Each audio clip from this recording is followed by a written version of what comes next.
नमस्कार दोस्तों, जब तक हम लोग जातियों के चक्करों में पड़े रहेंगे तब तक इस देश का कुछ नहीं हो सकता। जी हाँ दोस्तों, इस देश का कुछ नहीं हो सकता। अभी 70 साल पहले तक इन जातियों की वजह से हमने मार खाई है। क्यों? अंग्रेजों ने नहीं मारा, खूब मारा अंग्रेजों ने। ईस्ट इंडिया वालों ने पटक पटक के मारा। किसको नहीं मारा? भूमिनारों को मारा, संथालों को मारा, पांडे को मारा, शुक्ला को मारा, पटेल को मारा। किसको नहीं मारा? सबको मारा। ऐसा नहीं है हमारे बुजुर्गों को नहीं मारा। A to Z ऐसी कोई कास्ट नहीं है इंडिया के अंदर जिनको अंग्रेजों ने नहीं मारा। आज जब हम देखते हैं ब्राह्मण सेना, करनी सेना, अरे भाई तुम लोग तब कहाँ थे जब अंग्रेज इस देश के लोगों को मार रहे थे? तब कहाँ थे जब 800 सालों तक मुगल इस देश के ऊपर अत्याचार कर रहे थे? दोस्तों, ये मुझे तो बहुत आश्चर्य होता है। वो 2 टके का आदमी महमूद गजनवी, जहां से वो आया वहां खाने को खाना नहीं, पीने को पानी नहीं, रहने को घर नहीं, झोपड़ियों में रहने वाले भूखे नंगे लोग, वो अपने जैसे भूखे नंगे लोगों को लेकर इस देश को लूटने का सपना लेकर आता है और कामयाब भी हो जाता है, क्योंकि उसको पता है ये भारत के लोग जातियों में बटे हुए हैं, ये एक दूसरे को देखना ही नहीं चाहते। दोस्तों, मेरी बात का बुरा मानने की आवश्यकता नहीं है, क्योंकि ऐसा नहीं है कि ब्राह्मणों का इस देश की आजादी में कोई रोल नहीं रहा। अब ब्राह्मणों ने भी लड़ाई लड़ी है, पटेलों ने भी इस देश के लिए लड़ाई लड़ी है, शुक्ला भी लड़ा है, तो एक दलित भी लड़ा है इस देश की आजादी के लिए। लड़े सब है, लेकिन हम सब एक होकर नहीं लड़े। दोस्तों, आज हमें किसी से लड़ने की आवश्यकता नहीं है, लेकिन जो ये आज समाज में भेदभाव है जातियों के नाम पर, तो इस भेदभाव को दूर करना है। मुझे एक वाकया याद आता है, जब कुतुबुद्दीन ऐबक काकी के पास मिलने के लिए जाता है और कहता है कि ये हमारे नेता ऐसे ऐसे बोल रहे हैं कि इन लोगों को मुस्लिम धर्म में कन्वर्ट कर दे। तो पता है तब काकी क्या कहता है? कहता है कि तुम्हें पता है हम 2% लोग इन 98% लोगों के ऊपर क्यों राज करते हैं? क्योंकि ये लोग जातियों में बटे हुए हैं, ये एक दूसरे को देखना ही नहीं चाहते, इसलिए हम इन लोगों के ऊपर राज करते हैं। अगर तुम इनके धर्म को छेड़ोगे फिर ये एक हो जाएंगे। दोस्तों, हमें सदा से बांटने की कोशिश की जा रही है। इसी तरह से बांट के ये लोग हमारा धन ही नहीं लूट कर ले गए, बल्कि हमारा ज्ञान भी लूटा। अब कुछ लोग पूछने लग जाते हैं, चलो धन तो लूट लिया, अब ज्ञान को कैसे लूटा भला? दोस्तों, ज्ञान को ही लूटा जो सबसे इंपॉर्टेंट था। धन तो चलो ले गए, कोई बात नहीं, हमारे ज्ञान को भी लूट लिया। क्यों? आप लोगों ने नहीं सुना राइट ब्रदर्स ने जहाज का आविष्कार भारत की विमान शास्त्र बुक पढ़ने के बाद किया था? आपने नहीं सुना कि बरेल ने जो ब्रेल लिपि बनाई और टेलीफोन का जो आविष्कार किया था उसने भारत की किताब पढ़ के किया था? आपने नहीं पढ़ा निकोलस टेस्ला जितने भारत की किताबों से ज्ञान लेकर ही डायरेक्ट करंट को बनाया था? आपने नहीं पढ़ा क्या दुनिया का पहला एटम बम जो नासा का वो वैज्ञानिक था उसने भी बताया था कि वो उससे पहले बम बनाने से पहले भारतीय किताबों का अध्ययन कर रहा था? दोस्तों, ऐसा नहीं है, यही कुछ एग्जाम्पल थे, और भी बहुत सारे एग्जाम्पल है। जैसे सप्ताह के अंदर 7 दिनों का कंसेप्ट हमारे यहाँ सदियों से चला आ रहा था, हजारों सालों से यहाँ पर चला आ रहा था। एक साल में 365 दिन का कंसेप्ट हमारे यहाँ पर हजारों वर्षों से चला आ रहा था। हमारे यहाँ पर 9 ग्रहों की पूजा हजारों वर्षों से की जा रही थी, लेकिन ये सारी चीजें विदेशी लोग कहते, यूरोप के लोग, कि हमने इनके आविष्कार किए, तो घंटा आविष्कार किए हैं। ये सारी चीजें हम लोग हजारों सालों से फॉलो करते आए हैं। चंद्र ग्रहण, सूर्य ग्रहण, इन सभी चीजों की जानकारी हमारे वेदों से ही निकलती है। हजारों वर्ष पहले महर्षि कनाद ने ये पहले ही बता दिया था कि ये जो यूनिवर्स है ये छोटे छोटे एटम से मिलकर बना है। लेकिन नहीं, डाल्टन, रदरफोर्ड, ये लोग कहते हैं कि इन चीजों का आविष्कार तो हमने किया है, मतलब हमारी ही किताबें पढ़ के ये लोग हमें ही सिखाने की कोशिश करते हैं। लेकिन हम इन चीजों को तब मानते हैं जब कोई विदेशी कुछ बोलता है रिसर्च करके। दोस्तों, हमारे संत महात्मा बोलते रहे कि गाय का दूध पियो, देसी गाय का दूध बहुत अच्छा होता है, लेकिन नहीं, उनको तो मानना नहीं है, वो तो बेवकूफ है। लेकिन जब एक नीदरलैंड का व्यक्ति इस चीज के ऊपर रिसर्च करता है और कहता है कि ये जो कूब वाले जानवर है इनका दूध अच्छी क्वालिटी का होता है, आज पूरा यूरोप A2 मिल्क के नाम से इन देसी गायों का दूध पीता है, लेकिन हमारे यहाँ के लोग ही देसी गाय को रखना पसंद नहीं करते हैं।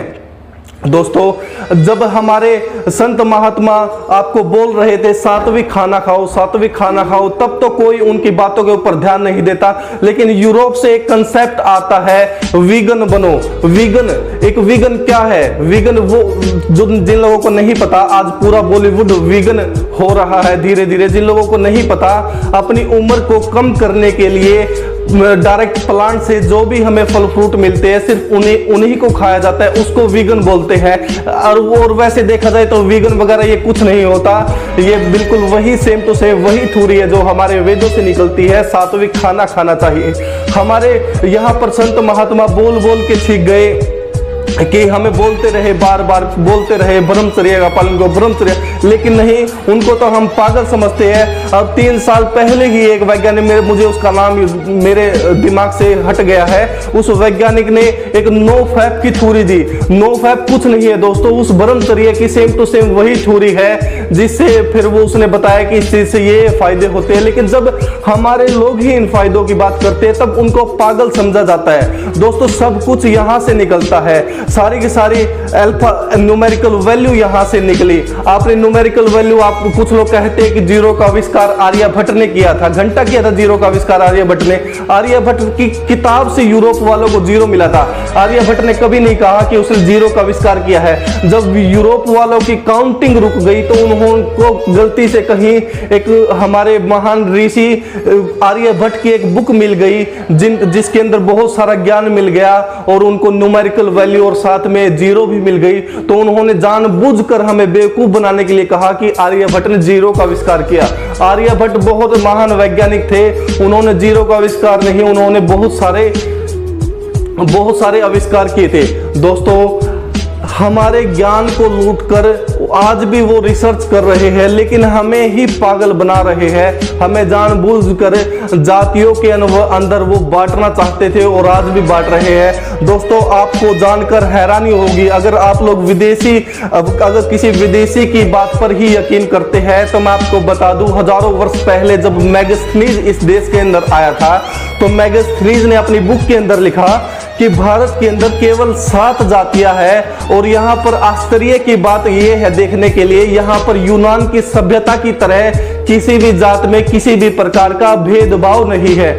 दोस्तों आपको जानकर हैरानी होगी, इस देश के अंदर पहली बार जातियों को नाम दिया गया था 1901 में। हर्बर्ट रिसले ने जब जनगणना की 1901 की, उसमें 4110 जातियों का जिक्र किया था, जो आज बढ़कर 6600 से भी ज्यादा हो चुकी है अगर हम ऑफिशियल डाटा की बात करें। तो दोस्तों ये जातियां सिर्फ बनाई गई है, भगवान ने तो हमें सिर्फ इंसान बनाया था।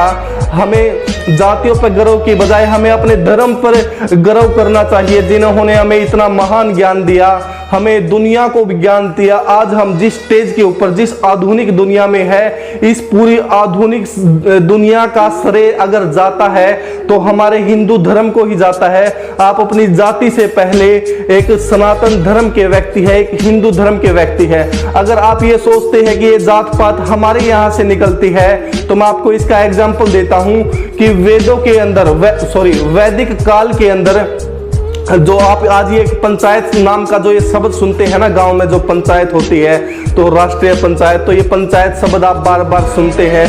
तो आपको क्या पता है कि ये जो पंचायत जो वर्ड है ये वैदिक काल से निकल कर आया है? क्या आपको पता है इस पंचायत के 5 व्यक्तियों में कौन कौन होते थे? ब्राह्मण, शूद्र, वैश्य, क्षत्रिय और 5वां व्यक्ति जानते हो कौन होता था? गांव के बाहर रहने वाले आदिवासी समाज का व्यक्ति होता था। दोस्तों आप समझ सकते हैं इस बात से कि यहाँ पर 5 प्रकार की मतलब जो भी जातियां हैं, इन जातियों में आपस में कोई भेदभाव नहीं है। मतलब अगर समाज के लिए फैसला लेगा तो वो शूद्र भी फैसला लेगा और वो आदिवासी समाज का व्यक्ति भी फैसला लेगा। मतलब आप समझ सकते हो कि एक शूद्र भी इस देश के प्रधानमंत्री के बराबर है और एक आदिवासी समाज का व्यक्ति भी प्रधानमंत्री है, ब्राह्मण भी प्रधानमंत्री है, क्षत्रिय भी प्रधानमंत्री है और एक वैश्य भी प्रधानमंत्री है। जब पंचायत शब्द का जब इसका मीनिंग निकालते हैं तो इन 5 समाज के जो व्यक्ति है वो 5 के 5 ही प्रधानमंत्री है। और दोस्तों एक मजे की बात देखिए कि जब ये जो जात सिस्टम अगर हम इसको मान भी ले तो ये जन्म के आधार पर नहीं होता था। ऐसा नहीं था कि एक ब्राह्मण के घर बेटा पैदा होगा तो वो ब्राह्मण ही कहलाएगा, एक क्षत्रिय के घर बेटा पैदा होगा तो वो क्षत्रिय ही बनेगा। आपको मैं एग्जांपल देता हूं, क्योंकि बिना एग्जांपल तो कोई मानता ही नहीं, क्योंकि प्रूफ देना पड़ता है किसी चीज का। अगर आप रिसर्च करके देखोगे तो जो विश्वामित्र ऋषि है, वो ऋषि तो बाद में बने थे, उससे पहले वो एक राजा, एक क्षत्रिय थे। मतलब उनका जो वर्ण था वो क्षत्रिय था, लेकिन उनके मन में इच्छा जागी कि उनको ब्राह्मण बनना है, तो उन्होंने इतनी तपस्या की बार बार, तब जाकर वो ब्राह्मण में कन्वर्ट हुए। अगर आपको और एग्जांपल चाहिए तो आपने परशुराम का नाम सुना होगा, जो जन्म से तो ब्राह्मण थे, लेकिन बाद में जाके वो क्षत्रिय में कन्वर्ट हो गए। अगर आपने सुना होगा महर्षि वेद व्यास के बारे में, तो महर्षि जो वेद व्यास है उनकी मां मछुआरन थी, तो लेकिन महर्षि वेद व्यास इतने महान ऋषि जिन्होंने हमारी महाभारत को लिखा, तो देख सकते हैं कि ना तो कोई शूद्र है ना कोई ब्राह्मण है, लेकिन जो अपने कर्म करेगा उसके अनुसार ही उसको डिग्री दी जाती थी। ये खाली डिग्रियां थी दोस्तों, ये जन्मजात नहीं थी। दोस्तों अगर और आपको एग्जाम्पल चाहिए तो आप महर्षि वाल्मीकि का जिक्र भी यहाँ पर ले सकते हैं, क्योंकि आज वाल्मीकि समाज हमारा शेड्यूल कास्ट में आता है, देख सकते हैं। लेकिन वाल्मीकि समाज के लोग इतने महान हैं, उनके यहाँ से एक ऐसा ऋषि निकलता है जिसने हमारी बहुत ही इंपॉर्टेंट बुक को लिखा, जिसका नाम है रामायण। तो दोस्तों इन बातों से साबित होता है कि इस देश के अंदर कभी जातियां नहीं थी, जानबूझकर इस देश को लूटने के लिए ऐसी जातियां बनाई गई। और आज तो मैं देखता हूं कि कुछ लोग भगवान को भी जात पात का रंग देने की कोशिश करते हैं। यूपी के लोग यहाँ पर भगवान को यादव बताने की कोशिश करते हैं, राजस्थान में भगवान श्री कृष्ण को ठाकुर बताने की कोशिश करते हैं। कम से कम भगवान को तो इन जातियों के रंग में मत रंगिए, क्योंकि वो भगवान जिसने इस पूरी यूनिवर्स को बनाया है उसने केवल इंसान बनाए थे, इंसान। और बात जहां तक इन वर्ण सिस्टम की है दोस्तों, कुछ लोग इनसे चिढ़ते भी है, ठीक है, जो मेरे भाई इनसे चिढ़ते हैं। आज वर्ण व्यवस्था की कहाँ आवश्यकता है, वो तो एक समय था, उस टाइम आवश्यकता थी, लेकिन जो आज के कोई व्यक्ति अगर ये तुलना करे कि उस टाइम पे ये थे, बिल्कुल भी नहीं थे। वो लोग अलग थे अपने समय में, अपने काल में, उनको हम रिलेटेड नहीं कर सकते, क्योंकि उस समय क्या था हमें इस चीज की ज्यादा नॉलेज नहीं है। लेकिन हम सब के अंदर इतनी चेतना, इतनी हमारी समझ जरूर है कि समाज के जितने भी व्यक्ति हैं ये सारे के सारे समान हैं। दोस्तों अगर हमें इस जाति पाति को नहीं रोका तो ये आगे जाके विध्वंस रूप ले सकती है, या फिर किसी और कम्युनिटी के लोग इन्हीं चीजों का फायदा उठाकर हमें वापस किसी अलग चीज में कन्वर्ट कर सकते हैं। आज आवश्यकता है हमें भारतीय बनना है दोस्तों, हमें सिर्फ भारतीय बनना है, क्योंकि आज इन चीजों की आवश्यकता नहीं है। एक पढ़े लिखे देश के अंदर, एक आगे बढ़ते हुए देश के अंदर इन चीजों की आवश्यकता नहीं है दोस्तों। आज ना तो हमें वर्ण व्यवस्था की आवश्यकता है, ना हमें जातियों की आवश्यकता है। हमें आवश्यकता है तो सिर्फ भाईचारे की। समाज का हर वर्ग का व्यक्ति हमें अपना भाई समझना चाहिए, तभी इस देश के अंदर यूनिटी आएगी। और अगर आप जानबूझकर अगर एकता करेंगे तो ऐसे करने से एकता नहीं आएगी। हमें अपनी मानसिक स्थिति को बदलना पड़ेगा, हमें सब लोगों को एक समझना पड़ेगा। आज की इस वीडियो में बस इतना ही। जय हिंद, वंदे मातरम।